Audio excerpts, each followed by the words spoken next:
Welcome, ladies and gentlemen.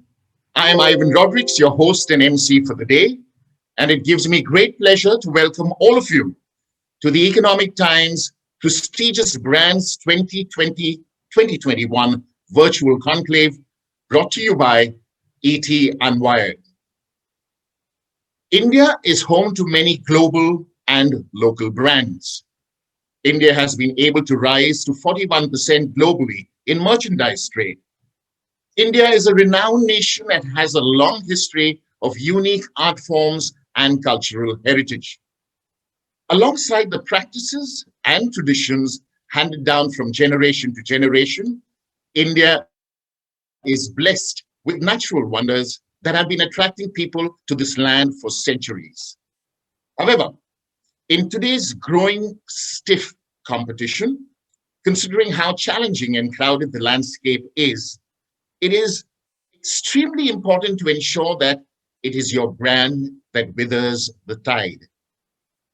Today, we will have the unveiling of the Economic Times prestigious Brands 2020-2021 coffee table book, followed by the felicitation ceremony. However, this will be preceded by a keynote address and panel discussion with some candid and exciting conversations on how one can create a brand from ordinary to timeless, and then from a timeless brand to a mega brand. For details on the agenda, please click on the agenda button. For an enhanced viewing experience, do click on the full screen button. And if you wish to return to the current screen, just press escape. Also, do join the conversation on Twitter and other social media platforms using the hashtag ET Prestigious Brands. I repeat, hashtag ET Prestigious Brands. We will now have the keynote address titled Realizing Relevance, the Art and Science of Creating a Timeless Brand. And it is an honor and privilege to welcome Dipali Goenka, Chief Executive Officer and Joint Managing Director, Welspun India. To stay tuned in, we will be back with you shortly.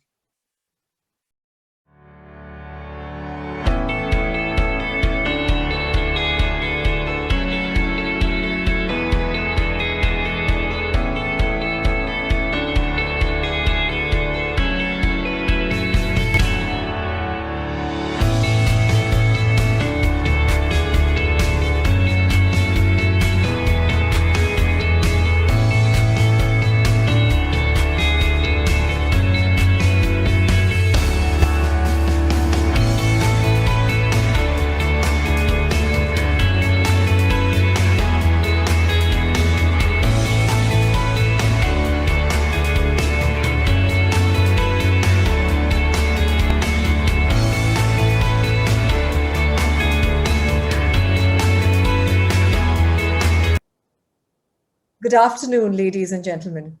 It's a great pleasure to address all of you.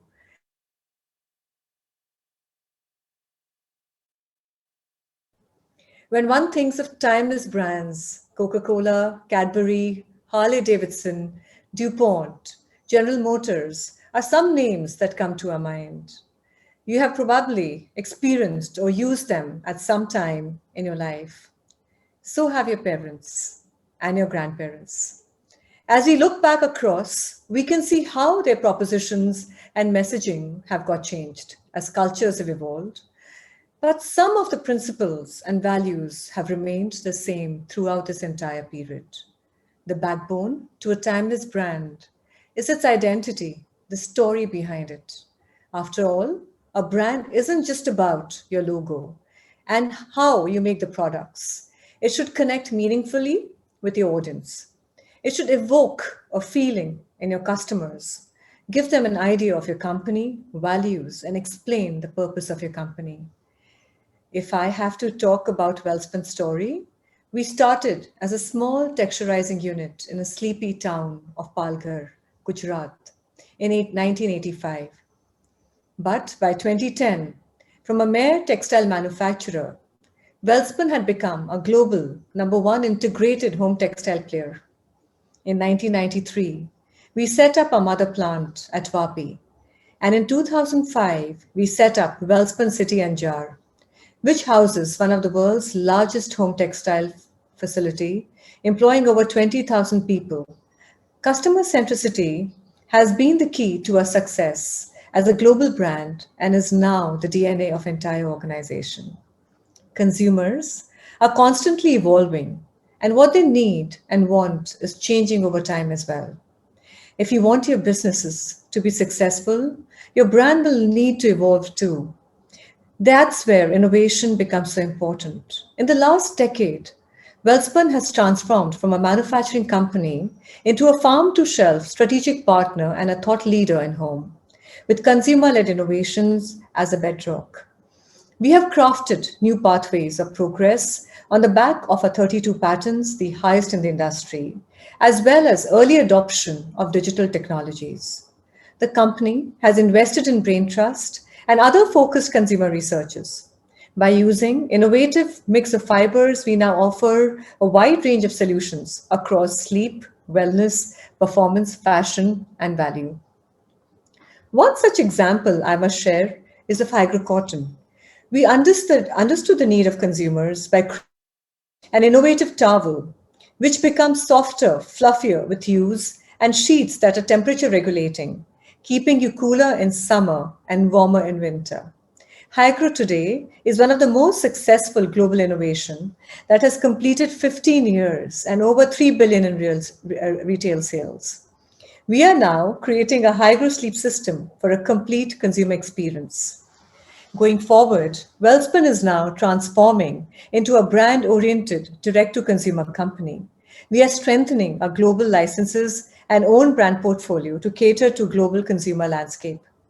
We have developed our online D2C brands like Wellhome and Wellspun Basics. US consumer reach is getting stronger with brands like Martha Stewart and Scott Living. UK Europe is catered by Christie and Wimbledon. And Indian consumer reach is getting enhanced with brands Spaces and Wellspun. Timeless brands have adapted to new world order and never shied away from taking advantage of untapped opportunity. The biggest opportunity lies in brands that are focused on transitioning consumer behavior from unorganized to organized purchases, unbranded to branded consumption, or led by new brands from innovative technology led and distribution models, thereby creating and fulfilling new demand. Example, of course, Uber and Amazon. We look at the overall Indian home textile market. Its size is staggering, 42,000 crores, but 90% of it's unorganized and 95% unbranded. We're basically where oil, flour, rice, and the other commodity products were 20 years back. We hope to usher the same branded revolution in the bed, bath, flooring category in India and be present in every India household. That's where lies the challenge as well as the opportunity, which we are addressing by adopting dual brand strategy with correct aspirational value. Brand Spaces caters to premium segment with its positioning around thoughtfulness, while the brand Wellspun caters to mass market segment. We are changing attitude and expectations of domestic consumer towards home textile brands. Our brands are trying to solve genuine consumer pain points, hitherto unaddressed, by leveraging our innovation portfolio, whether it's Wellspun Quick Dry Towel, Jo Jaldi Sukhe or Jaldi Sukhaye, or organic and charcoal infused products under Spaces for consumer well-being. Under Spaces, we also introduced an innovative range of antiviral bed sheets to help people concerned about their health in the wake of pandemic. We are also disrupting the world of flooring with a click and lock tiles, wherein you can change your home floorings in one day. We would be the only brand in the market offering safety and convenience of one-day installation to the customers. With innovative campaigns such as Dono Taraf Khushiyan and Chalo Paltaye, we are also pushing the boundaries of consumer engagement in India. The former campaign reminded consumers to brighten up the day for the domestic help during Diwali season, whereas Chalo Paltaye focused on showcasing stories of powerful women who dent gender norms and social limitations to reverse the roles that are usually dominated for men like Purohits, Dakis, and sculptors. The COVID caused disruption for one such that world has not seen in nearly a century. It has forced the brands to discover and create new opportunities. It is no surprise that many brands are realigning their online strategies to achieve long-term strategic goals impelled by the pressures of the pandemic. Also, today's consumer are more aware and educated about sustainability, and timeless brands of the future will be the ones that are more responsible. Reiterating our commitment towards sustainability is our brand Spun. Spun products are made by local women around our factories by upcycling factory remnants. These products are hugely popular and have contributed to improving lifestyle and well-being of these women, allowing them to pursue their children's dreams. Wellspun is an industry leader in its commitment to sustainable business practices and positive impact. Our manufacturing plant at Al Anjar uses zero fresh water for manufacturing, and we are also supporting more than 13,000 farmers in sustainable cotton farming practices. We are bringing all such initiatives under overarching framework of ESG, environment, social, and governance. We have coined our ESG strategy as Velocity, with acceleration at its core. As leaders in sustainability, we intend to a larger impact faster. This approach has helped Wellspun to be rated as low risk on ESG factors. A brand, finally, is like a human being. It has personality, a lifespan, it has emotions and rationality. It also is like a building with intricate architecture, a plethora of elements help add or reduce meaningful and economic longevity to a brand. I would like to conclude my address by saying that a product is something made in a factory, but a brand is something bought by a customer. A product can be copied by a competitor, but the brand is unique. A product is quickly outdated, but a successful brand is always timeless. Thank you, and I hand over to Ivan again. Thank you.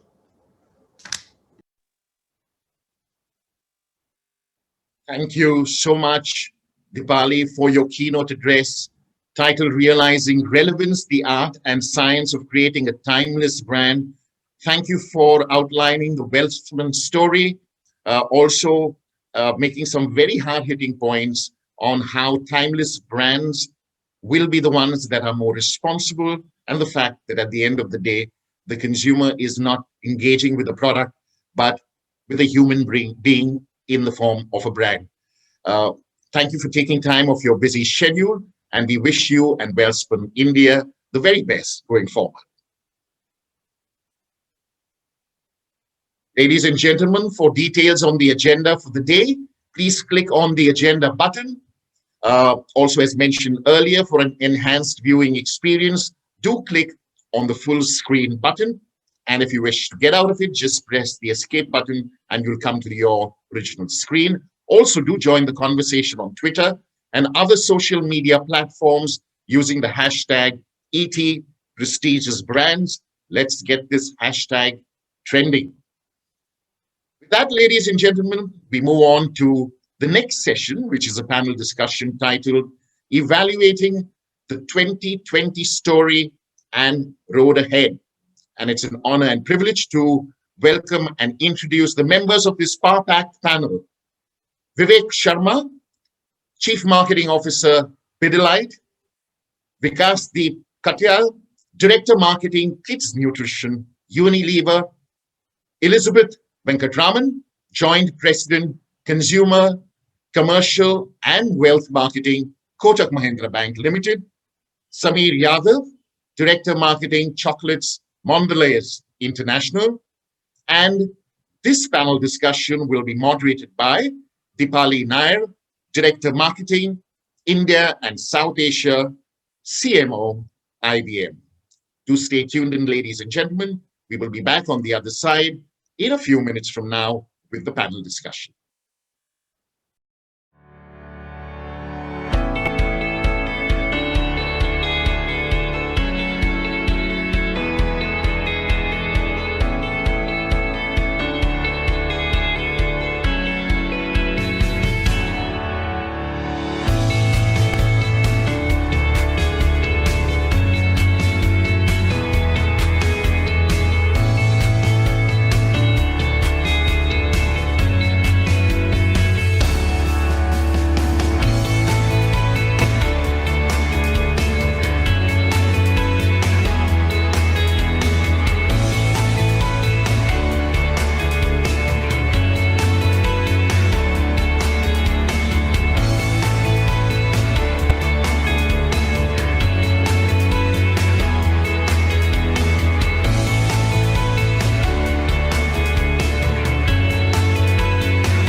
Welcome back, ladies and gentlemen, to the panel discussion titled Evaluating the 2020 Story and Road Ahead.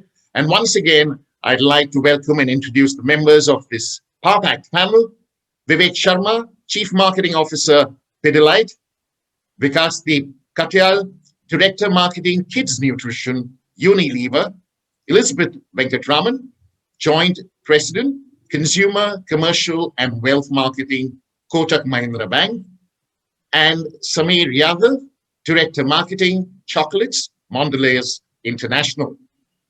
This panel discussion will be chaired and moderated by Deepali Nair, Director Marketing, India and South Asia, CMO, IBM. Deepali, the floor is all yours. Thank you, Ivan. I know we always say this, that we have a very, very esteemed, set of panelists, but I want to say that we have a really diverse set of panelists today.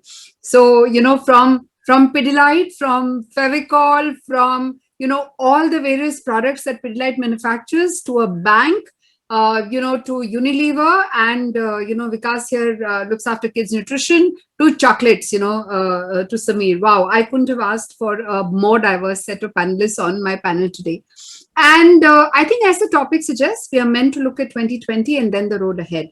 But I think when we were discussing this amongst ourselves earlier, we felt that a lot has been said already about what happened in 2020. A lot of decisions got taken, a lot of consumer changes happened. And I think there's enough record of that if all of you, Google today and say, okay, what are the things that changed? But I think what is very important is, what are the lessons that we drew from there? What are the changes that are going to happen in future, which are going to be lasting, and what things may or may not, change for the future also. So we've all decided, therefore, that let's focus, really on what are the changes for the future. Let's do a, vision ahead kind of a discussion today in the 40 minutes that we really have for ourselves. So with that, Vivek, let me start with you. You've been a brand manager, product manager, head of marketing at both FMCG companies, B2C portfolios. At Pidilite also, you again have both B2C as well as B2B portfolios, that you manage. So really the experience is, very, very wide. I want to ask you this question. How will the role of CMO change in the future? Well, as you rightly said, Deepali, a lot has been said about what we have all gone through in the year 2020, especially in the field of marketing as well as business. So I won't talk about that, but I think marketeers and business people like us have learned a lot in this year. And I think that leads to certain subtle but very, very firm changes in our role as to what CMOs should do and their positive lessons. I think the biggest lesson, enough has been said about it, but I think it has to be said again and called out, that CMOs have to become more of digital evangelists. They have to lead the change about use of digital technology across all touch points in marketing, and not just follow the trends, but lead the trends across all the functions in the organization.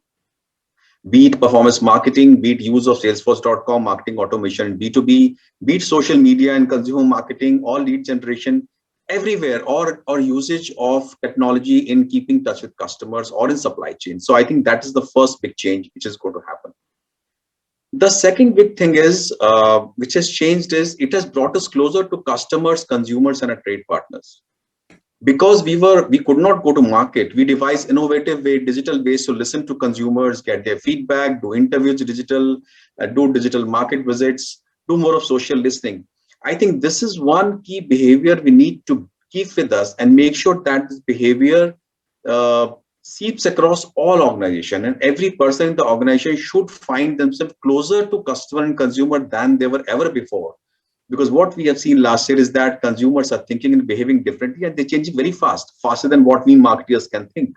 So I think we have to adopt more of listening capabilities, uses of technology, social listening, digital listening, or physical listening, and make sure that this listening doesn't just lead to interactions, but capturing of insights in a structured way, and it goes across the function. That's the second change.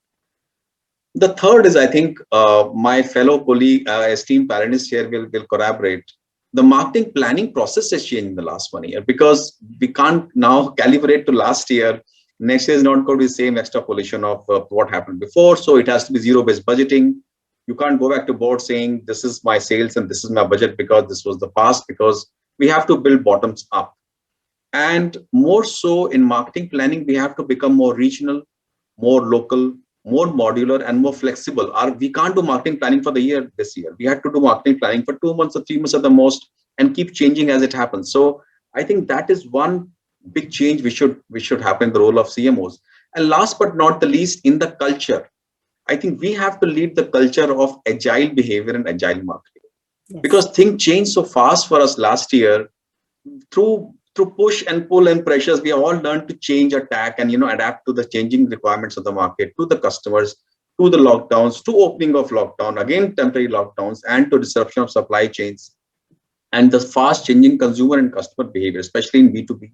So I think we must do more of this agile behavior in the organization, and CMOs have to lead this agile experimentative behavior and make sure that these positive learnings carry forward to the future.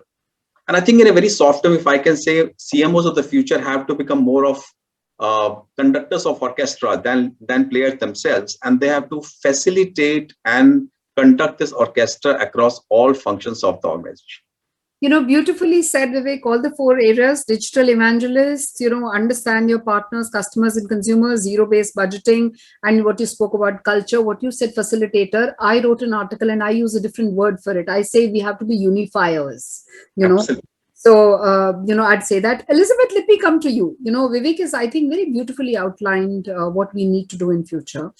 But simultaneously, I think we also need to be careful about a few things, So I want to ask you, what are the things that we need to be worried about in the future? Are there things that you want to share on that front? You're on mute, Elizabeth. Just unmute yourself, please. I think Vivek has so beautifully captured the digital aspects. So I'll come to that last, although it was I would have started with that normally. I think the first one I would worry about is not being a disruptor CMO. What I mean by that is that everything is disrupting. Businesses are disrupting, getting intermediated, and there are businesses leading the way in disrupting themselves. So I know that all our organizations, whether it's BFSI or whether it is, across the beautiful categories here, chocolates, Horlicks, whoever it is, we are all going to be a different version of ourselves 5 years from now. What worries me the most is whether I will understand it, whether I will see it coming, whether I will comprehend it. And when I'm using myself as an expression for the function, the team, etc., and be able to cope and keep up and also nurture and help the process of change and evolution. So I think that is where the worry is, and which means that, you often hear there'll be a blockchain version of banking, or there will be a blockchain version of Dipali, this must be closer to you than it is to us, right? So it's the worry is, do I completely comprehend that statement? Do I know what it actually means? Do I know how to, deal with something like this? So I think that the disruptor CMO is one thing that is the first worry for me. The second worry for me is the uni-brain CMO. I need to have a left brain and I need to have a right brain now. I used to be creative and that was great. This is the creative function. To creative milega, ask them. No, today I am dealing with reams of data, business MIS, consumer MIS, consumer insights, social media insights. We can either be impaired by data or be empowered by data, but making a sense of that data, making it, distilling it, making it actionable and taking necessary action is, I think, that is going to be difficult. And wearing the same hat of creativity, being able to be as good with data and being as good with creative requires a uni-brain CMO. So I think that is something that I would be looking for, nurturing, cultivating, building as skills in the team, to be able to cope with what's coming for us in the future. And the third, I think Vivek has captured really well, the worry of becoming the dinosaur CMO, right? That everything has changed. We all know that the last year customers have changed five-fold, six-fold, leapfrogged in terms of digital adoption and everything that they do. So am I as agile? Am I able to respond real time? Am I able to participate in moment marketing? Look at all the fintechs and the new age businesses. Are we going to become traditional marketeers or dinosaur marketeers? And are they going to be center stage? And can we keep up with them? So I would say these are some of the concerns and fears that keep me up at night. Yeah. Thanks. Beautifully put, Elizabeth. And I think there's a lot of learning for the audience, out there in terms of being data driven, being sensitive to what's happening in the digital world. And also what you said, you need to be disruptive. You need to, challenge yourself. With that, I want to move on to Samir. And Samir, really what I want to ask you is that, if marketing was to fail as a function, if a CMO or a, marketing unit was not doing a great job, why would it be according to you? And the reason I'm asking this question is that I think I want you to outline for our audience, what are the things to watch out for? What are those warning signals? So tell us more about that, please. Oh, sure. And thanks, Dipali, and hello, everyone. I think a very important question that you're asking. And in my mind, I mean, if marketing function would have to fail, it would be if marketeers stop being paranoid about consumers. If, we start taking them for granted. So usually for big brands who have been there for a long time, I mean, if you start thinking, okay, we know you, we know what your stress points are, we know what your tensions are, we know what you want. I think that's the start of the end, if I may say. So let's not take them for granted and let's continue to, because I think as Vivek also said, and I think Elizabeth also alluded, is that human race is evolving at a pace which is even faster than we can think or we can imagine. I mean, when I sit with my kids, I can see them that their thinking, their habits, their behaviors are absolutely different than what are mine. So that would be one. I think the second point, again, which I think some of the co-panelists said, if we continue to be inward looking, that, marketing as a function will only drive growth. We know the brands, we know, how things move. I think today the way it's changing is that, I think, and Vivek also spoke about that, the distributors, the customers. So customers are also becoming important. Channels are also becoming important. And maybe the solution can come from there and not necessarily from only consumers. So consumers are important, but at the same time, don't be so inward looking that you just stop, looking at the customer, the channel, and talent also per se. And I think the last piece would be if a lot of marketing leaders and a lot of marketing organizations are reluctant to change. And if they think that, I know that this is what has brought us here. So I think a lot of, I mean, it's going to be difficult, to manage them. You will have to experiment. You will have to test and learn. You'll have to take some leaps. You'll have to take some risks. Without that, I mean, I think it'll be a bit of a worry for a lot of marketing organizations. Yeah. I think Marshall Goldsmith's book title says it, right? What got you here won't get you there, right? Exactly. So, yeah. Okay. Vikas, what's your observation, your advice, for example, on how a brand manager or a product manager or a younger person in the marketing team, how should, they recalibrate their role, inside a marketing organization or inside the organization for them to possibly do the successful job that, let's say, Vivek has outlined, or what, Elizabeth said are the fears, So how should one recalibrate if you're working for a marketing organization? Yeah, thanks, Dipali, and hi, everyone. See, I think if I look at from the lens of a brand manager, one of the big things that comes to my mind, and this is one of the big learnings that we have in the last 1 year, is that the brand teams cannot view the entire country as one homogeneous market. Different parts in the country have behaved very, very differently. For example, rural as one of the parts of the country has got impacted the last. It has come out on consumption the fastest. Similarly, a lot of states in the country, they have had different kinds of impacts on them depending on their sectoral nuances or the way the pandemic has hit them. So I think you cannot, as a brand manager, view the entire country as one market. The heterogeneity of these markets has to come out. It has to come out in your marketing mixes, be it the packs you play with or the pricing or communication that has to come out. That is one thing how I would evaluate, in terms of recalibration. The second thing is that, and that too is very valid from a short to mid-term perspective, is that a lot of categories have seen downgradation from a consumer point of view within the category. So the packs which are more penetrated, packs which offer a higher value for money, they have done well. Now, if I recalibrate my plans, I would clearly build this into my planning cycle, definitely for the short to mid-term. I think this is the lens that a brand manager should view his business from in at least a couple of years going forward. Yeah.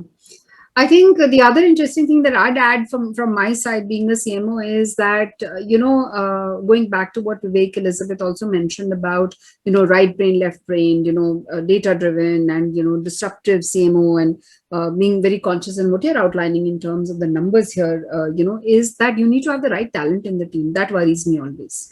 How to build a team which is focused on being able to change very quickly, shift focus very quickly, is, that agile team.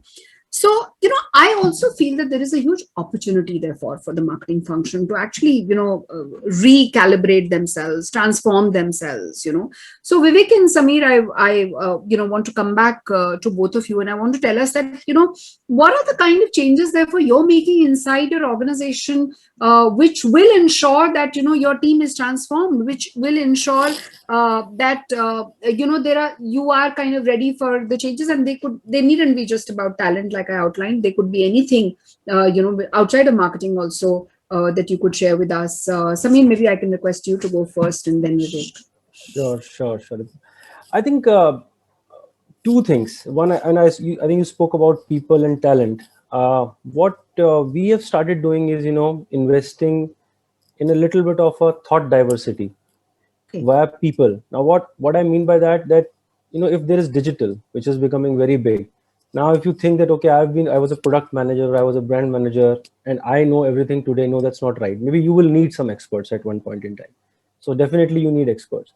Second thing is this whole balance of left brain and right brain. Now, the point is, why can't a sales guy, or why can't a person who's from media or from advertising or even from finance, provide you with those ideas? What we need today is ideas. And then, you should have the ability to spot them and scale them. So what we are trying to do is get a bit of a thought diversity through people and get them into marketing from different fields, e-com, digital, channels, from everywhere. And even from industries, which, for example, we might not know how they operate. So that's that I would say is one. I think the second piece would be also about investing into a little bit of analytics. So, and not only investing heavily into it, because today the problem is audience is disaggregating, mediums are disaggregating. So this is not the age of where you'll make one film or one comms and just relay it. So efficiency and effectiveness through analytics becomes very, very important. I think a lot of companies moved into what we call as price pack architecture in a big way in the last decade. But I think that's what is required today. Today, a creative architecture might be required. Yeah. And analytics can, sort of help it. So those are some of the changes that we are trying to drive. Thank you for sharing that with us. Vivek, what do you think? What changes are you planning? No, changes are many, and I won't repeat what Samir has said. But one of few big changes we have done is that we have actually started a lot of agile cross-functional experiments, and that is not at senior level or even my level. We have made this small cross-functional teams, especially in digital, and we have given each one of them an objective, 5-6 people, something to do in their field where they can make a change, make an impact in consumer journey or customer journey.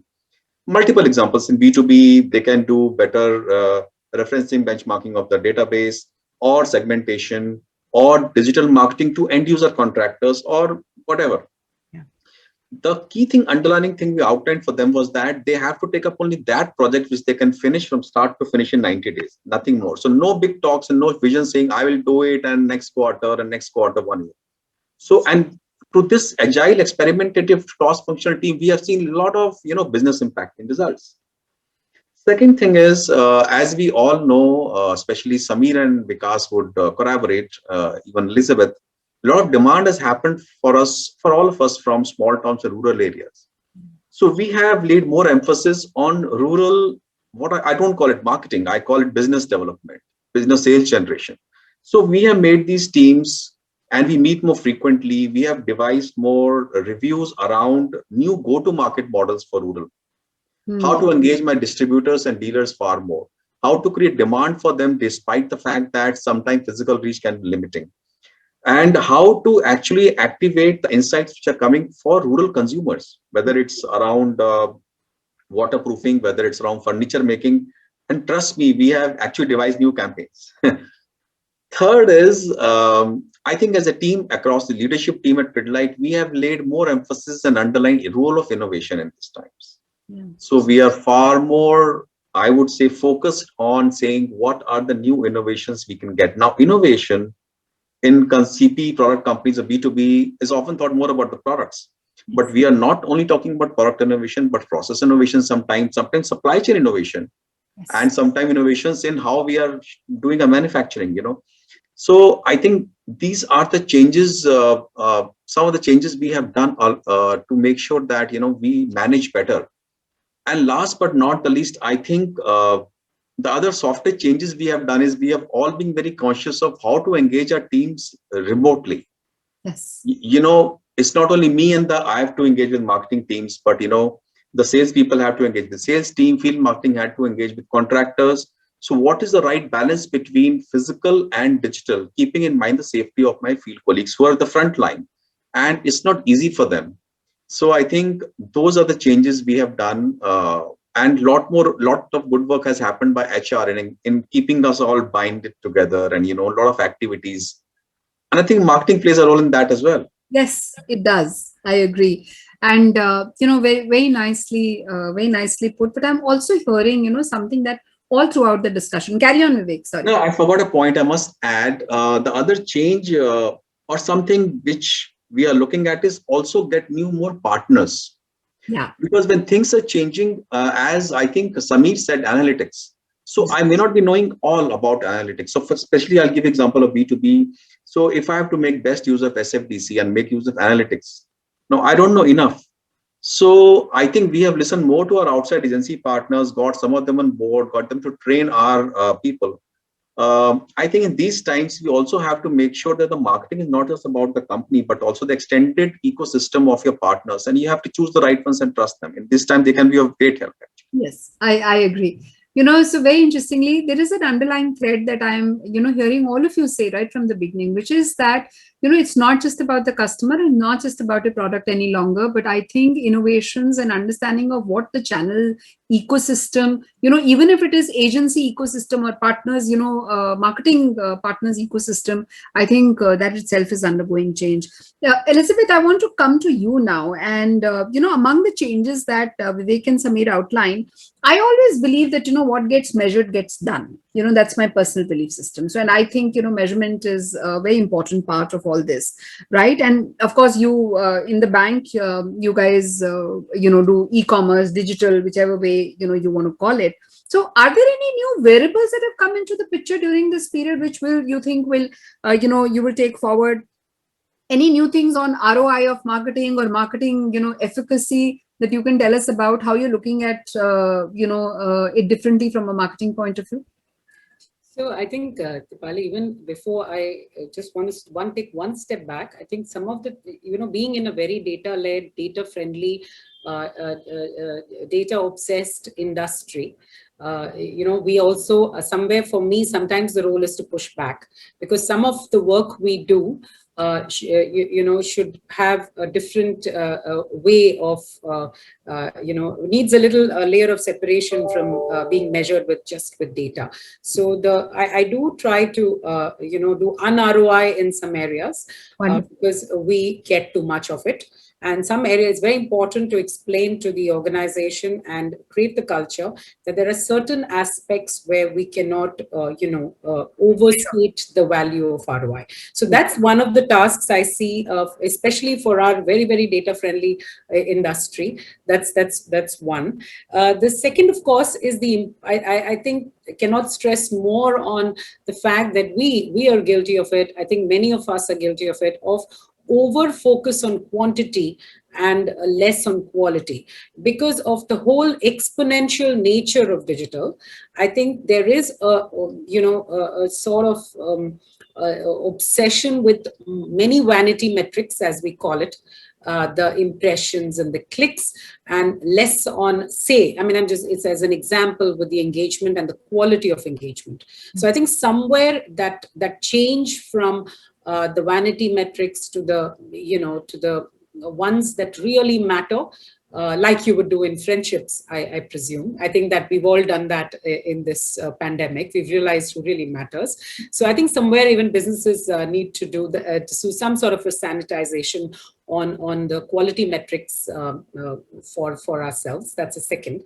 Then a lot of the whys, asking the whys is something we've done because we are worried a lot about what has changed in the last year. So a lot of consumer behavior data has gone into, we've gone into a lot of whys and gone into marrying it or cross-tabbing it with consumer behavior data so that we know what has really changed. And also we normally do the whys in bad news, but I think the thing that we've done is even in the good news, we've done the whys and the where. If, for example, if credit card customers are spending more and, spends are back, where are they spending? They've changed. They're buying different things. Actually, they're buying a lot of home gadgets. What they used to do earlier is go to restaurants and that is a different input into the strategic partnerships I would do, now than I did it in the beginning of the year. So I think a lot of, going back and looking at the whys and the hows, and not just the data is something that has, been changed. And the other thing, of course, is while experimentation has been covered by my co-panelists, I think there's a fear of failure in experimentation, and people do not experiment because of fear of failure. So I think what we've also done as a very nice thing is to release the fear of failure. Say it's okay. I mean, please fail, learn, do small experiments, and it's all right to fail. It's important to tell them because I think that sheer fear of failure prevents experiments from happening. So I know that a lot of testing, etc., helps us do it. And we launch products differently now, right? And therefore ROI is different. We launch it. There is a beta, there is an internal launch, there's a public beta, and then there is a general, general launch. So that is the way we launch products now. Things have changed in the last year, right? So in the public beta, which means you're testing. And there is ROI testing in live environment. I think that is the biggest change we have made, which is very, very different from what we would have done, a couple of years ago. Thanks, Elizabeth. And, I just want to share an anecdote. The why, the bit that you mentioned. When I used to work for a holiday company, there was this thing about, okay, what all data can we collect from the customer? Because there's always opportunity to collect new data. And one of the things I still remember is, I said, okay, let's collect anniversary dates. And I said, okay, why? So that we can wish them on their anniversary. And I said, like, will it really matter? And what else can you do? We can send them a discount coupon for the anniversary, which, sounds absolutely reasonable for a holiday company, but we just have so many other, ways of doing it. And we said, let's just collect the spouse name and age. We don't really need the anniversary date, it really doesn't matter. So I think this why is very important, especially when we are looking in the data analytics space to say, okay, why are you looking at this statistic? Why are you looking at collection of this data, or why are you even calculating this kind of ROI? And I think one of the other things which everybody must take back from what you said, Elizabeth, is this, that, overemphasis on measurement sometimes should not actually defeat the spirit of experimentation. That's extremely important, going back to what Vivek said earlier about disruption needs to be there, and, experimentation needs to be there, and the whole left and right brain thinking. I think that's also very, very important. So very well put. Because I want to ask you, therefore, you work for Unilever, and in my mind, Unilever has always set the trend going back into, I'm talking about 5-6 decades now or more. Perhaps Unilever set the trend in terms of how to measure brand health or agency performance, or even many other things in terms of ROI in marketing. And I want to ask your opinion, therefore. Is there a new thinking? Is there a fresh thinking? Has COVID made us think of something else? What do you think of the whole measurement space in marketing for the future? I think first and foremost, measurement over the last year has been a challenge for all of us. It's not been easy.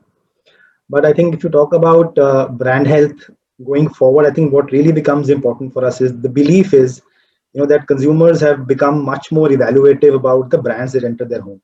Yeah. And hence, once you talk about brand health, key imagery parameters around trust, around value for money really become important. Then the second thing is that, if you kind of place the categories that you operate in on a continuum of being discretionary and essentials, and this is going to stay for some time, a lot of categories have seen a shift on this continuum, so categories which are more health and hygiene have become a bit more essential. Similarly, categories like skincare or some premium parts of a few categories, they have become more of discretionary. You have to be really watchful about where your category is trending when you talk about the health of the category and your brands. I think these things have become important. From an ROI point of view, I think the big takeaway or the big eureka for all of us is that the age-old belief that marketing spends impact future sales and not the month sales and the quarterly sales has really come out true in the last 1 year.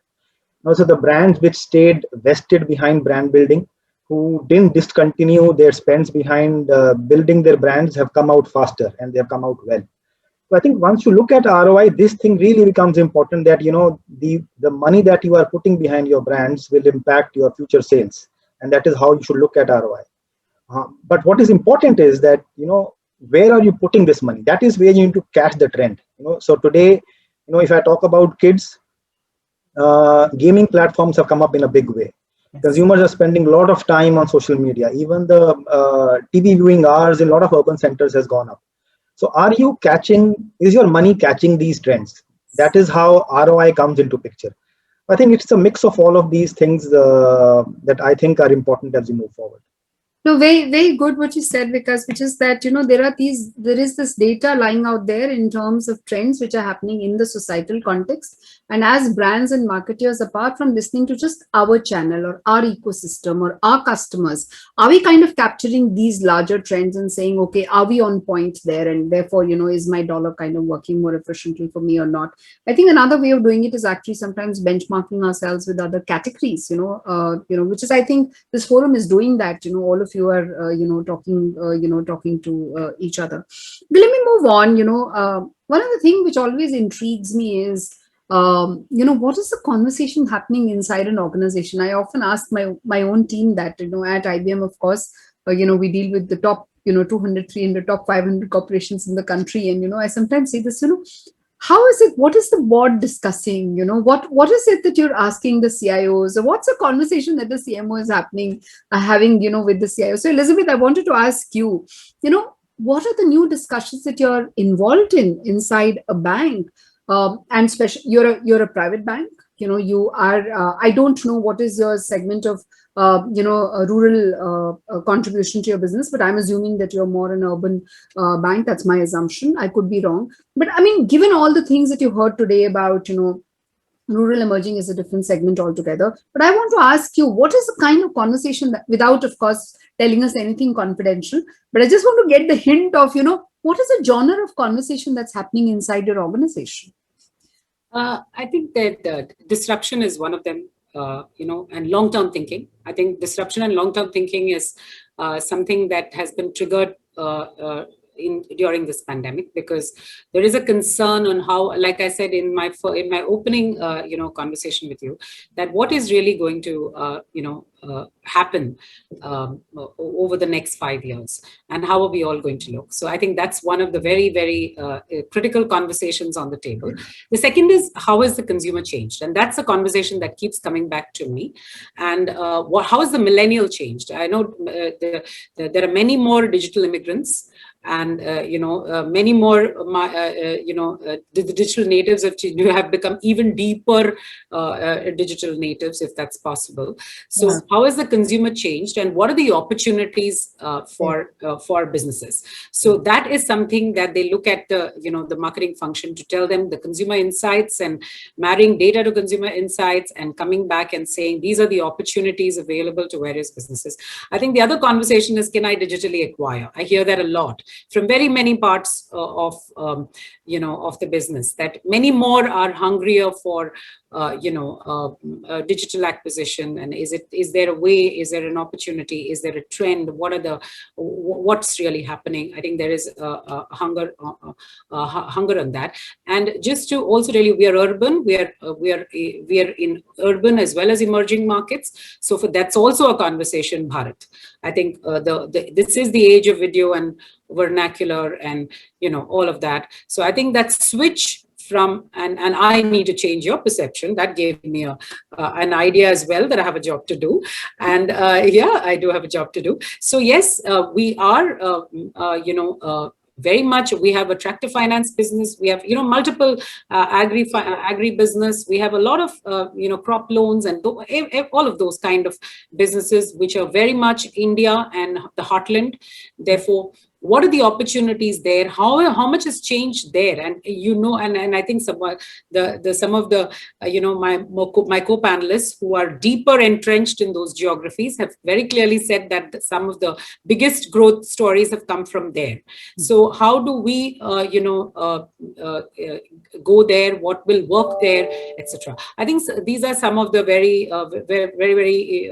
engaging conversations which are happening.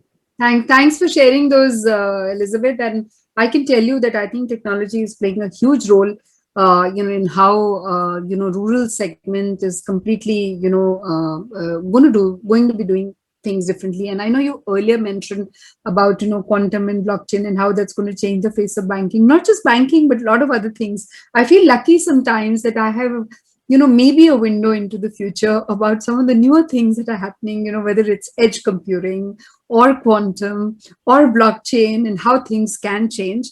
And Vivek, in fact, mentioned that, Vivek, so I'm going to come to you now.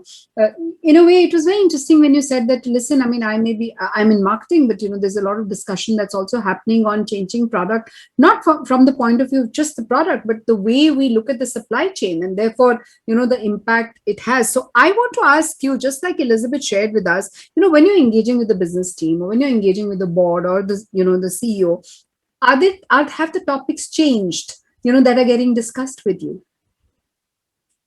Yeah, so let me de-romanticize this a bit. Okay. We have been through a tough year, and the tenor of conversations have changed.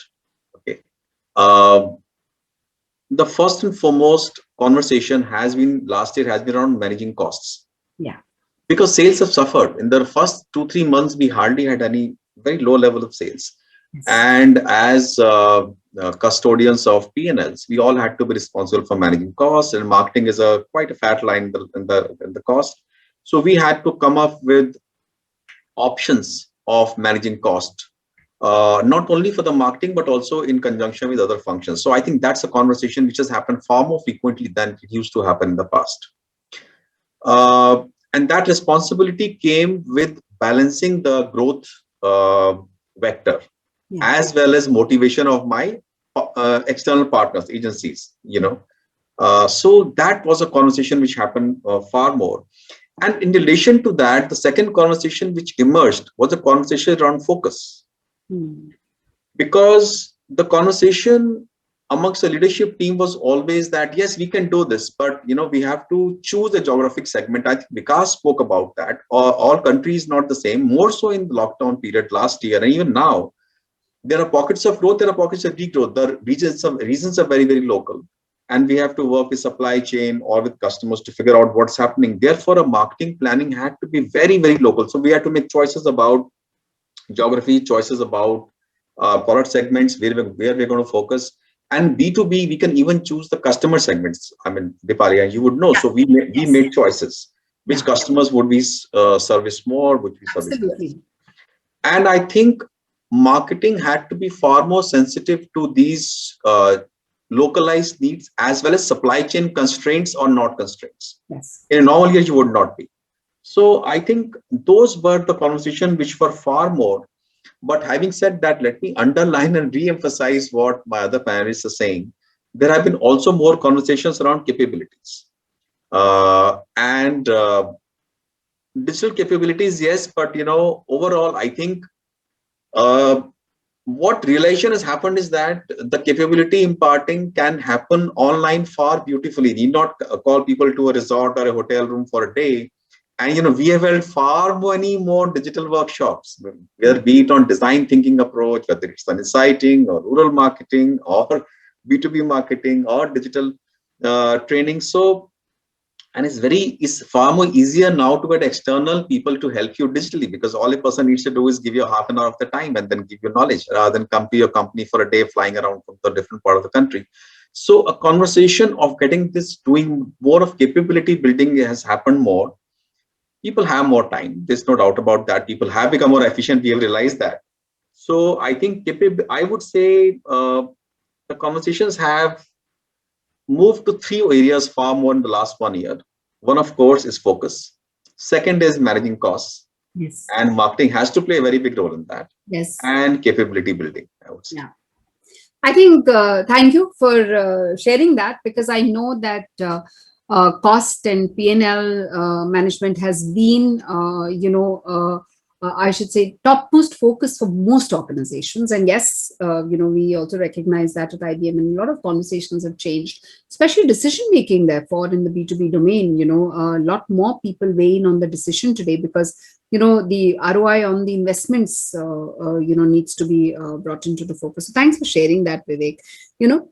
Please.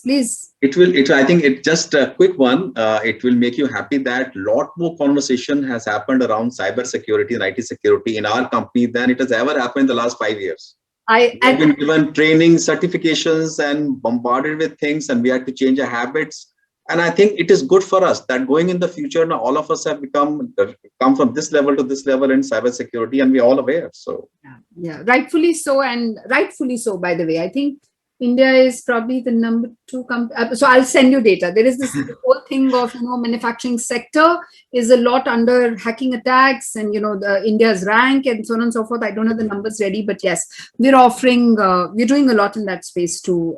As IBM, I can tell you that. Because I want to ask you, are you engaging any differently? Are the discussions, when you're doing the discussions internally with the channel team or with the business teams, are the discussions any different? Like I've already spoken to Elizabeth and Vivek.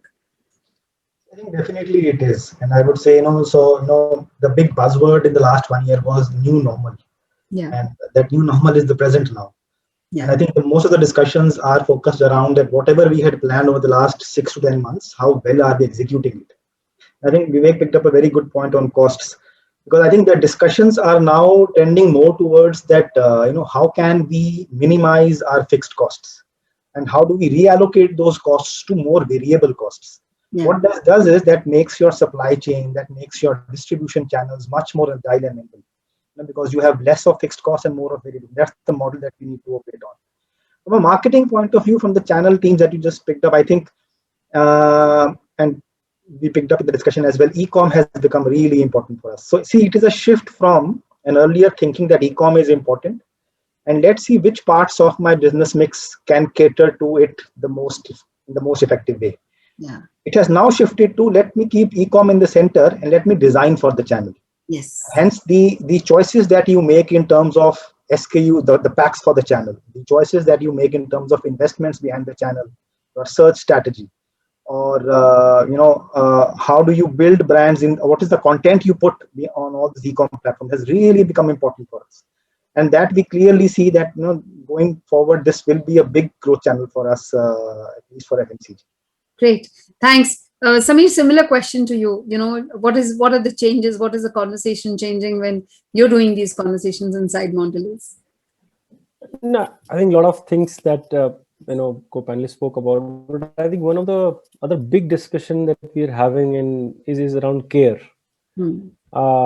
and keeping the employees motivated, and how do you ensure that their efficiency is on top. I think this new way of working from home, I mean the whole dynamics have changed, and health is at most importance. Second thing is also being sensitive to a little bit of a flexible way of working as employees will have it. So I think one discussion which is definitely there is around care and ensuring that that the right talent stays there for and the vision. I think the second big point is how to maintain the balance of growth for today and for future. And if you start, for example, and I think Vikas also spoke about it, taking investment out from future, because you're just, for example, some of the categories and industries might be riding a wave right now. And you think that, okay, let's extract, but let's not invest for future, then also it's a problem. And it's a bit of a tricky, it's a tricky wicket to bat on, because you'll have to make some choices. And then just again, building on the point that the whole piece is getting so complex that creating demand at one end, is getting complex because of multiple channels and medium, and servicing the demand is also getting complex because there is a complete revamp of, channels. So whether it is e-com, suddenly we saw local kirana going up, then we saw e-com going up, then there is, something happening in modern trade. So it's a bit of a complex piece. And then how do you manage it? So yeah, those are some of the discussions which are happening. We are at 4:26 and I know we're supposed to close at 4:30. I'm going to just summarize what all of you said, and then I have one last question for each one of you. And I want you to take only 30 seconds to answer that question, but I'll come back to you, all of you, on that. I think what got said today, and if I were to summarize, some of the very important things are, according to me, that marketing needs to be both left brain, right brain. Data has become very, very important. The point that we spoke about, marketing needs to collaborate, facilitate, or unify, the rest of the organization. The focus on different kind of planning, whether it is a 2-month planning cycle, 3-month planning cycle, or a year-long one. The fact that we also need to be very conscious on P&L. We need to be very conscious on cost management. We need to be very conscious on talent, work from home, cyber security, safety, brand safety we didn't discuss, but I'm adding that on. I think the other conversation, which is on rural segment, behaving differently, different segments, emerging. And of course, the relationships that have changed with whether it is the marketing ecosystem or the business ecosystem or, the partners that we have. My last question for the day to, all of you, and slight degree of fun over there. There is Vivek and Elizabeth, I'm going to come to you first. There is a young crop of CMOs who are taking the world of unicorns by storm, right? What would be your advice to them? What do you have by virtue of experience, which you think that they may lack? And then I'm going to ask Samir and Vikas, because they are younger. I want to ask them, saying you're younger, and what do you think that some of the senior CMOs can learn from the younger CMOs? So Vivek, you go first, and then Elizabeth. First of all, I have to say I have great admiration for the young CMOs. They are far more collaborative and tech savvy, and we have a lot to learn from them. But with having gray hair, I have a few things to tell them. First is obsess with consumers and your customers than technology. That is one. And secondly, a lot of money is available to you to spend, but spend that money as carefully as you will spend your own money. Good one. So Elizabeth, your 30 seconds now. You're on mute, Elizabeth. Yeah. Okay. I think I would first say that, yeah, it's the age of reverse mentoring. So send us back your messages. We are listening. While I say that, I think my message would be keep in touch with the real world and the real customers. India is in many parts phygital, and that hybrid model will continue for a couple of decades. So it's important not to just be all digital and adopt millennial strategies. The one example quickly I will share is be conversational. And when we tried the conversational language, I know a lot of older customers who got offended and say, please talk with respect. So I think it's important that we obsess with our customers, understand them deeply, and stay connected with the real world. Thanks, Elizabeth. Samir, to you, your 30 seconds. I think what the younger CMOs are getting excited by this whole concept of value creation and preservation. So speed definitely thrills, and I would say that let the more mature CMOs hold us tightly so that it doesn't kill us. That's the only thing. So sweet. Vikas, last word from you. I think firstly, thanks for qualifying me as a younger CMO, because the moment you touch 40, the world stops looking at you as younger, right? So that's thanks for that. Anyway, not from where I stand, Vikas. I think what I believe is that the principles of marketing don't change. The core task is how do you bring in the consumer into the category and make him prefer your brand. So that is where it stands. Be it erstwhile generation, new generations to come. But I think what is important is that how do you take that message to the consumer? That is where I think data analytics technology now over the last 5 to 7 years plays a very, very big role. And I think that is where that has an impact on how the CMOs should look into their media planning. They should look into their the creative planning process. And that becomes really important. I think the last comment is that is how I see it, is that CMOs are now translating into more of collaborators within the entire organization. They are more of the sutradhars who have to keep the various functions tied into a common goal on their business. That is how I see the roles evolving. Thank you so much. And with that, Ivan, I'm handing it back to you. Dot on 4:30. Thank you to all my panelists. They're all, Vivek and Elizabeth I've known for a long time, and I'm hoping to say that about Samir and Vikas the next time I meet them. Thank you very much to all four of you for, indulging me and participating wholeheartedly in this question mark of CMO reorganization, what CMOs are going to do in future. Thank you very much. Thank you, Dipali. Wonderful. What a wonderful panel discussion we had. Some great insights from Power Pact, and as Dipali said at the very outset, a very diverse panel. Thank you, Vivek Sharma, Vikasdeep Katyal, Elizabeth Venkatraman, and Samir Yadav for your insights. And thank you, Dipali Nair, for doing a fantastic job of moderating the panel and summing up the key points for us. Thank you for taking time off your busy schedules and joining us at this virtual conclave. And we wish you and your respective organizations the very best going forward. Thank you. Thank you. Thank you, everyone. Have a great weekend. Bye-bye.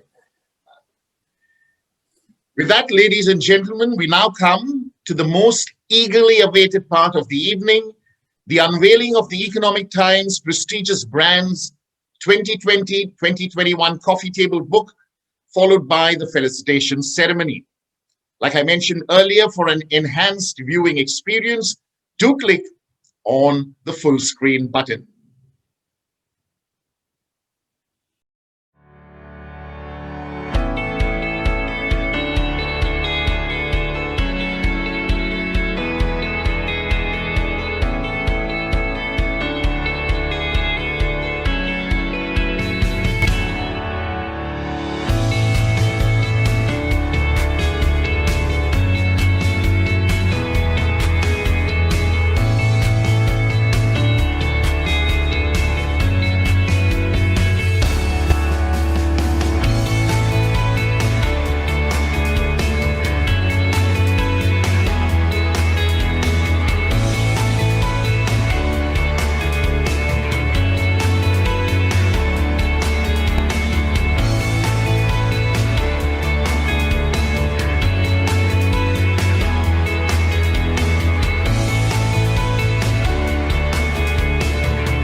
Welcome, ladies and gentlemen.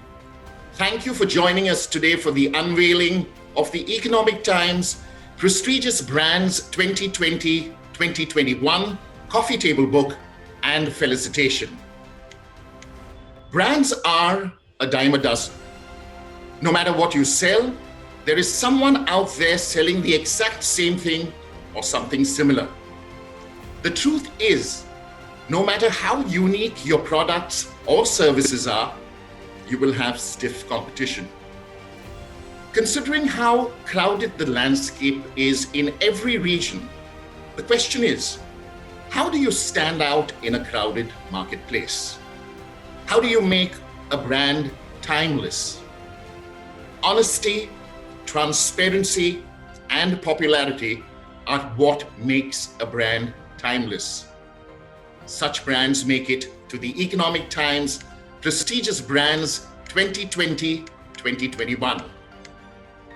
Having successfully covered brand stories in specific sectors such as BFSI, education, healthcare, FMCG, technology, lifestyle and luxury, entrepreneurs, and many more, the Economic Times now looks to unveil the most comprehensive study of leading brands in the space of prestigious brands by launching this book. This coveted book will feature brands that have shown constant innovation and relatability based on their values, style of operation, and the kind of influence they have on Indian consumers. Remember, as the market gets more seasoned, it is only the select few brands that will weather the tide. This curation aspires to put on the map, celebrate, and immortalize brands that have enriched Indian society through their tireless contribution. So, let's shine a spotlight on this galaxy of eminent indigenous brands that are going to be recognized for their sustained brilliance.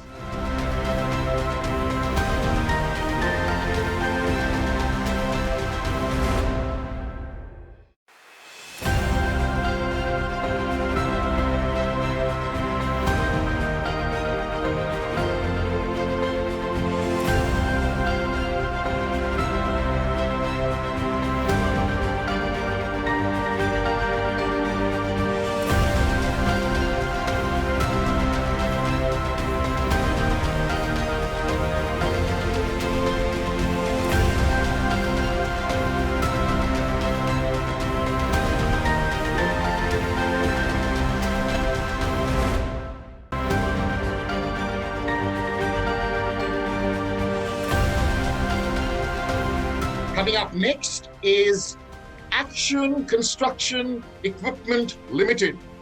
Let's welcome Action Construction Equipment Limited.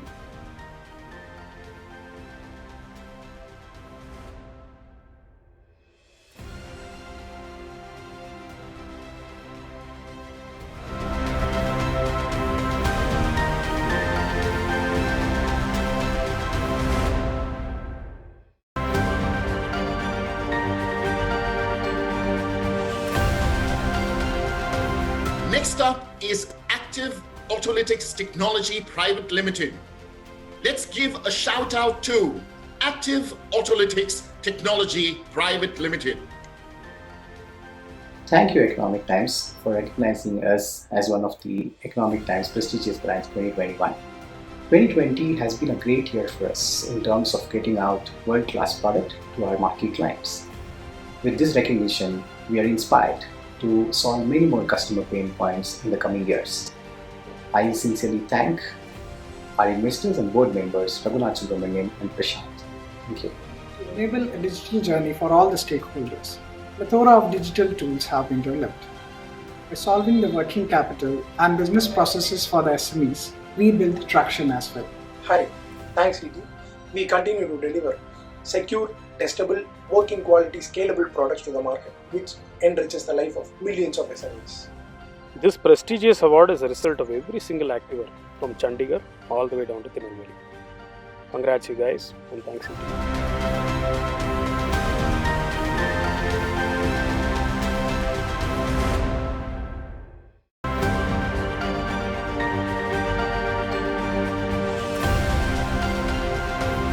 Coming up next is Ashok Masale.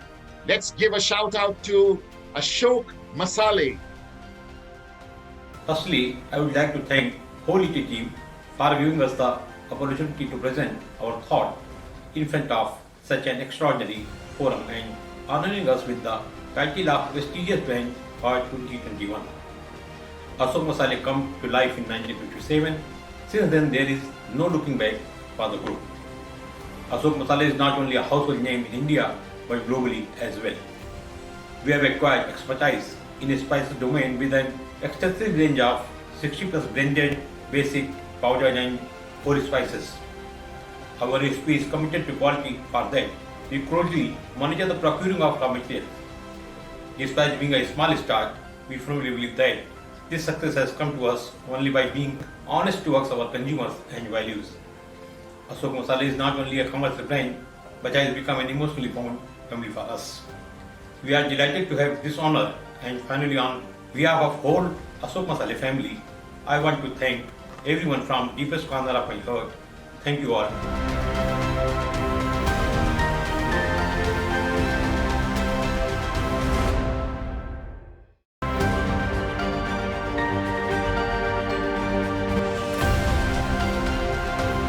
Up next is Office Space Solutions. Let's give it up for the unique co-working space and virtual offices, Office Space Solutions. Thank you, Economic Times, for recognizing Office as a ET prestigious brand. This validates our belief in staying true to our brand promise for our customers, even in face of challenges. We will continue building a brand that stands on the 4 pillars of customer centricity, resilience, accountability, and growth. This one's for the entire team Office. Thank you for your unwavering support.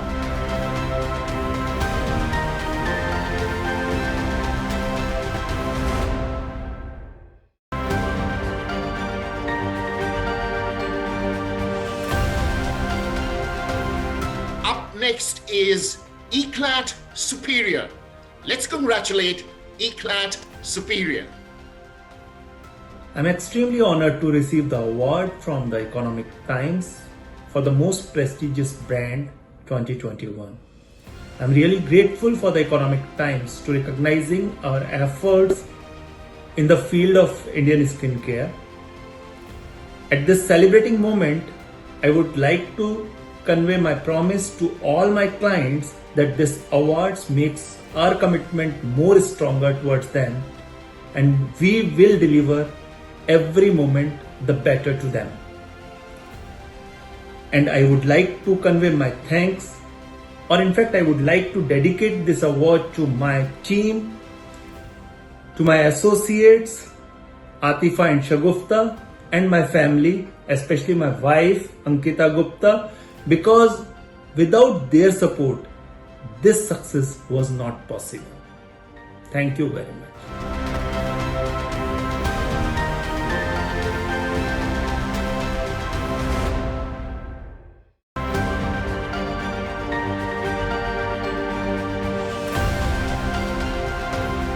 Let's give a shout out to one of the largest selling spice brands of India, Everest Spices. Let's welcome Everest Spices.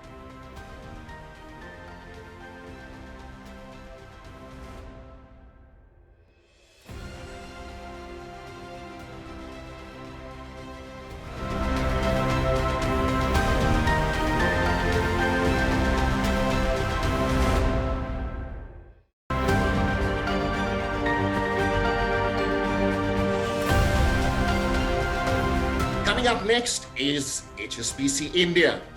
Let's give it up for HSBC India. I thank Economic Times for appreciating and awarding HSBC as a prestigious brand. At HSBC, we aim to be where business and growth is happening, enabling businesses to thrive and economies to prosper. India is one country where we have a deep-rooted legacy of over 155 years. We have been at the forefront of meeting customer expectations, be it launching the first ATM way back in 1987 or executing the first of its kind blockchain trade finance transaction. We have over 40,000 employees working in India, supporting our global operations and technology developments. The award is a great energizer for Team HSBC India. As a global brand of repute, we stand for opening up the world of opportunities and be the preferred international financial partner for our clients. I would like to thank our customers, partners, and the employees working round the clock to deliver a delightful customer experience. Once again, I thank Economic Times for recognizing HSBC India as a prestigious brand 2020-21. Thank you.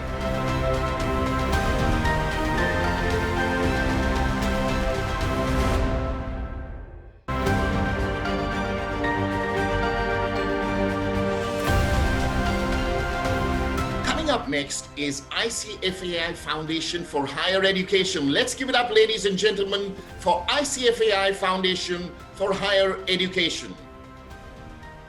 I'm extremely delighted to know that the ICFAI Foundation for Higher Education has been recognized by the Economic Times as one of the prestigious brands in India. I'm quite thankful to all the organizers, the esteemed jury, for putting together this wonderful assessment and going through some of the important parameters of innovation, engagement, trustworthiness that ICFAI could bring about in the last several years of its existence. Thank you very much for this honor.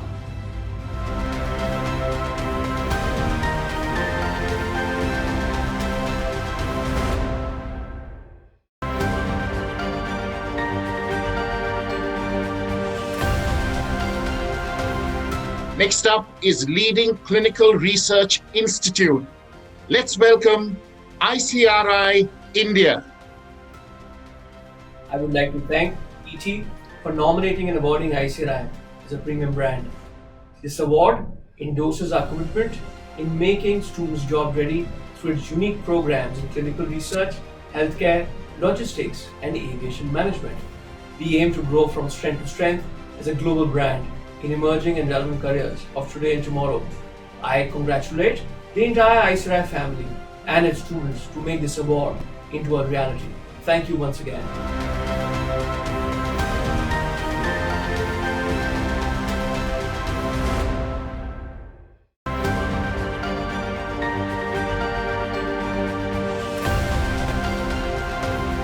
Coming up next is IDBI Intech Limited. Let's give it up for IDBI Intech Limited. I'm happy and honored that IDBI Intech is recognized as the most prestigious brand 2021 from Economic Times. This award from Economic Times endorses our core value of enhancing customer delight by integrating disruptive technologies. We integrate disruptive technologies with digital ecosystems to connect the dots in the entire life cycle of customer touchpoints for simplifying customer journeys. Making the customer win is a brand identity. I sincerely compliment my team for their passion and commitment in building IDBI Intech into a trustworthy and admired brand. Thank you.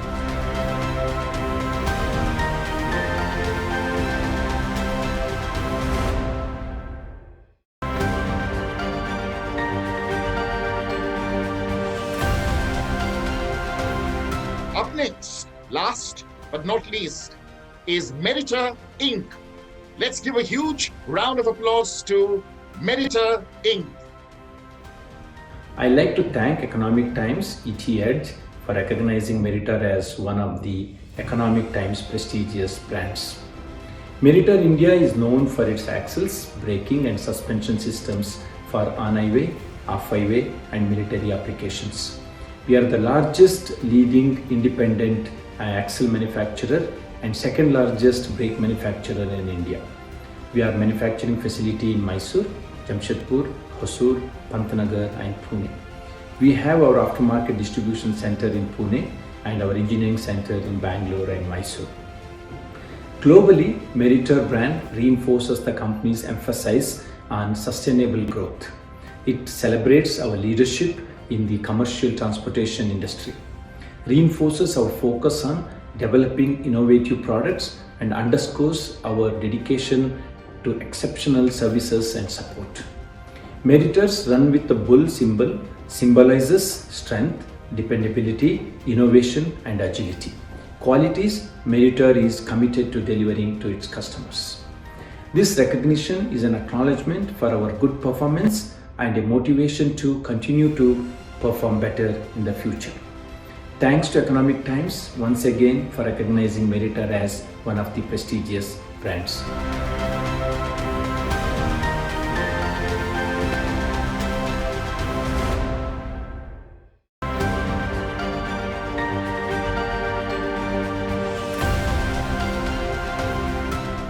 Up next is India's first US FDA registered peanut butter, My Fitness Peanut Butter. Let's give a shout out to My Fitness Peanut Butter. We thank Economic Times for the recognizing My Fitness Peanut Butter as one of the prestigious brands 2021 of India. India is changing and so are our breakfast habits. Sugary spreads have taken over the kitchens of our homes and it's time to make a healthy switch to a high protein spreads which exactly we are here to offer. Our goal is to make healthy foods more delicious and nutritious and the lives of our families healthier, better and longer. That's our philosophy. Thank you.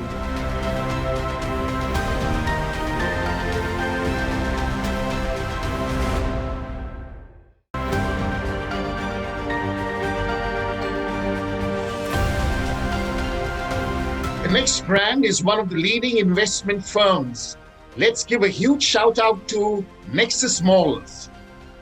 Nexus now is India's largest shopping mall business in India, 17 malls across 13 cities. First of all, at the outset, let me thank the Economic Times, the jury and the organizing committee for awarding us this very, very prestigious award. I'm delighted that we've got the ET Most Prestigious Brand of the Year award, second year running. This is truly a recognition of a very young company that started just 5 years ago in 2016 with a few set of malls that we had. I'm happy to report that over the last couple of months, business is almost back to normal, and I'm hugely optimistic of the year ahead. All of this would not have been possible without the help of our tenant partners who have been extremely supportive, our business associates who have been with us through this rough time, and last but not the least, my wonderful team at Nexus. It is because of everybody's support and passion and dedication that we have managed to come out of this quite well. So thank you, Team Nexus, for this. Thank you, Economic Times, for recognizing this effort. And thank you, the jury, for selecting us second time in 2 years. Thank you.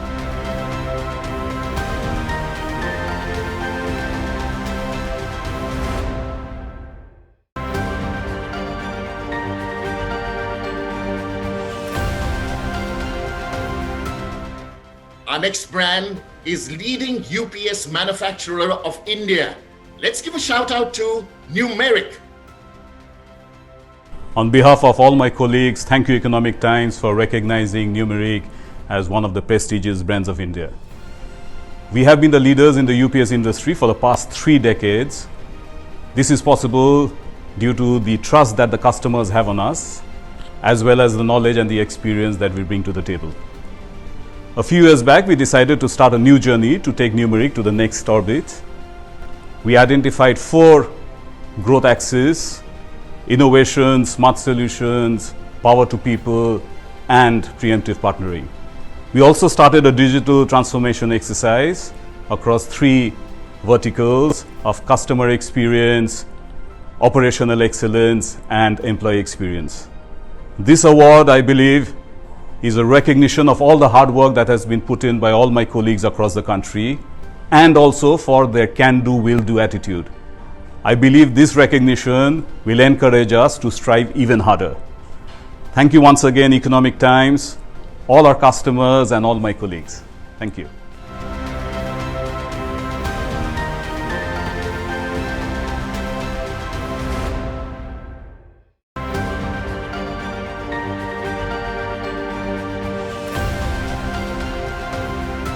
When it comes to jewels, it is a jewel of jewels. Let's give it up for PC Chandra Jewelers India. We are extremely happy at PC Chandra to receive this prestigious brand award from Economic Times. I cannot express my happiness. Thank you once again, Economic Times. Well, the scenario of jewelry has been very difficult for a couple of months, but the industry has bounced back in a very positive note. And we are dead sure upcoming seasons are going to be robust and we will do great business.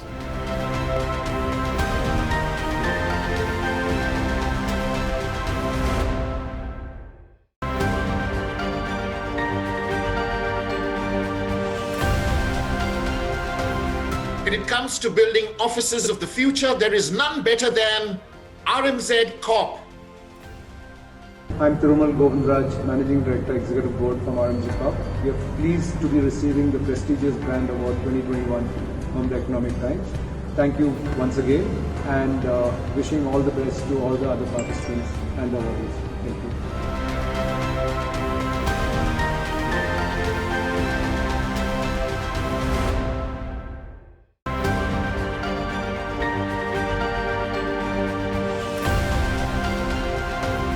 Coming up next is Sahaj. Let's welcome Sahaj. On behalf of all my Sahaj colleagues, I thank Economic Times for this wonderful award. Being awarded as ET's prestigious brand means a lot to us. Sahaj has been connecting rural India digitally and will keep on empowering rural lives using technology. This award also recognizes our efforts in making the life easier in rural India by bringing various products and services to the customer's vicinity. A big thanks to our promoters for imparting the vision for Sahaj. I would also like to thank each team member of Sahaj for their dedication and excellence for making this possible. Thanks a lot, everyone.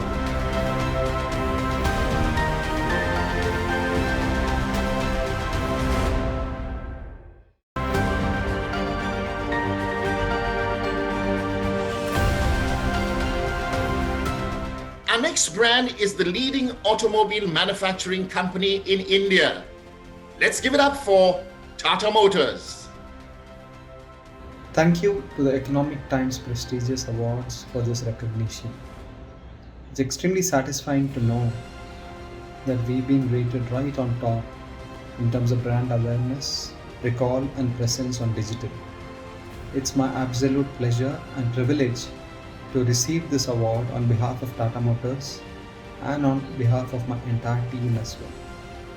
I think it's an outcome of many years of consistent and diligent work, and I would like to thank my team once again and all the extended team from the agencies as well for enabling us to reach where we are.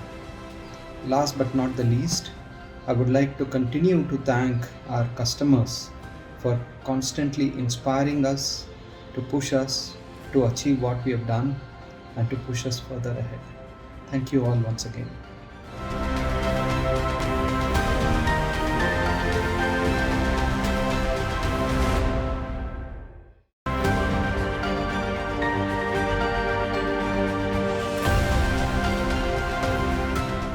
Up next is the Bhavanipur Education Society College.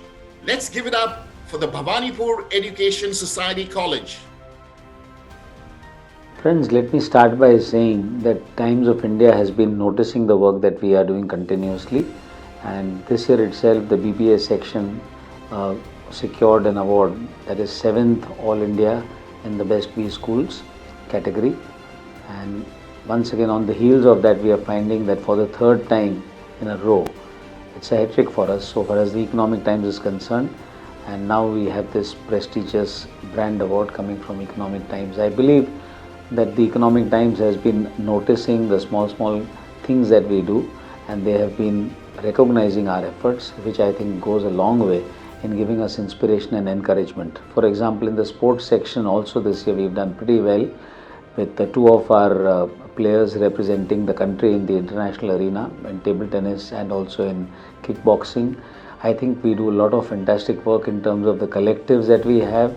That also has been probably noticed, and I believe the social work that we've done, for example, one program that we started, the Pratidhwani, where we are working something very good for the blind. I think that also has been acknowledged and appreciated. Altogether, once again, we are thankful to Economic Times and the entire group for recognizing and encouraging us with this kind of award. We are indeed proud. Thank you so much.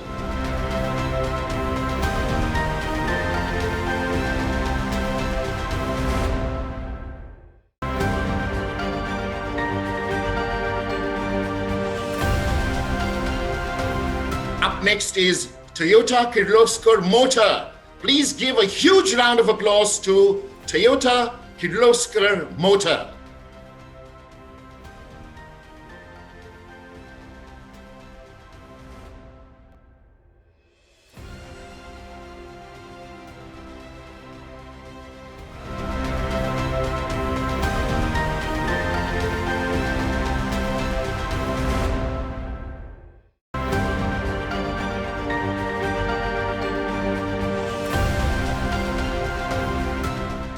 When it comes to your investment goals, it is Union Mutual Fund. First of all, I would like to thank the organizers for choosing Union Mutual Fund as one of the Economic Times prestigious brands. It really means a lot to us. Union Mutual Fund is sponsored by Union Bank of India and Daiichi Life of Japan, two very large and reputed organizations in the financial sector. This has allowed us to carve a niche for ourselves and also reach out to more and more investors across the country. In fact, in many of our schemes, 65 to 70% of the investors have been first-time investors in mutual funds. And this has also allowed us to gain a disproportionately higher share of unique investors in the industry. We offer a full range of products in equity and debt, as well as in hybrid products. And we follow a very process-driven methodology in our investments. And this has allowed us to perform consistently across various categories over the last many years. And it's our goal to constantly create value, create wealth for our investors. Thank you.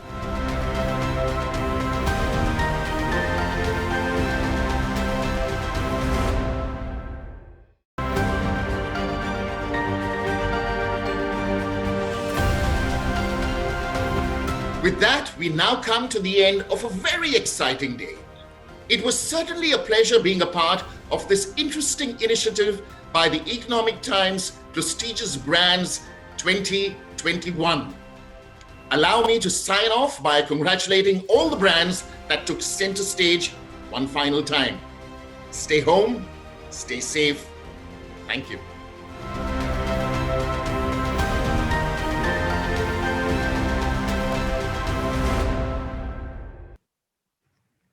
Well, that brings us to the end of the Economic Times Prestigious Brands 2020-2021 Virtual Conclave.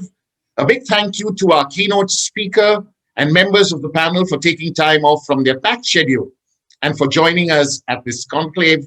And we once again wish all the brands that were felicitated today the very best going forward.